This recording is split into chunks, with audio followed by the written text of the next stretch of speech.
நான் என் ஜீவனை மறுபடியும் அடைந்து கொள்ளும்படிக்கு அதை கொடுக்கிறபடியினால் பிதா என்னில் அன்பாயிருக்கிறார். ஒருவனும் அதை என்னிடத்திலிருந்து எடுத்துக்கொள்ள மாட்டான். நானே அதை கொடுக்கிறேன். அதை கொடுக்கவும் எனக்கு அதிகாரம் உண்டு. அதை மறுபடியும் எடுத்துக்கொள்ளவும் எனக்கு அதிகாரம் உண்டு. இந்த கட்டளையை என் பிதாவினிடத்தில் பெற்றுக்கொண்டேன் என்றார். இந்த வசனங்களின் நிமித்தம் யூதருக்குள்ளே மறுபடியும் பிரிவினை உண்டாயிற்று. அவர்களில் அநேகர், இவன் பிசாசு பிடித்தவன், பைத்தியக்காரன், ஏன் இவனுக்கு செவி கொடுக்கிறீர்கள் என்றார்கள். வேறே சிலர், இவைகள் பிசாசு பிடித்தவனுடைய வசனங்கள் அல்லவே, குருடருடைய கண்களை பிசாசு திறக்கக்கூடுமா என்றார்கள். பின்பு எருசலேமிலே தேவாலய பிரதிஷ்டை பண்டிகை வந்தது. மாரிகாலமுமாயிருந்தது.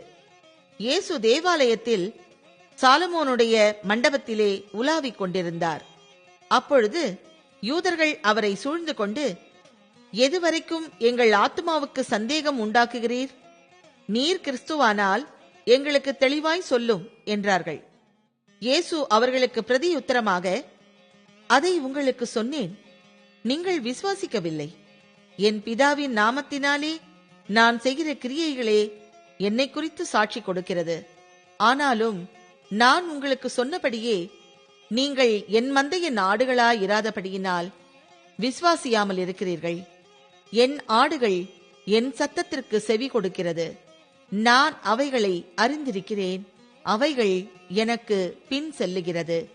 நான் அவைகளுக்கு நித்திய ஜீவனை கொடுக்கிறேன். அவைகள் ஒரு காலும் கெட்டுப் போவதில்லை. ஒருவனும் அவைகளை என் கையிலிருந்து பறித்துக் கொள்வதும் இல்லை. அவைகளை எனக்கு தந்த என் பிதா எல்லாரிலும் பெரியவராயிருக்கிறார். அவைகளை என் பிதாவின் கையிலிருந்து பறித்துக் கொள்ள ஒருவனாலும் கூடாது. நானும் பிதாவும் ஒன்றாயிருக்கிறோம் என்றார்.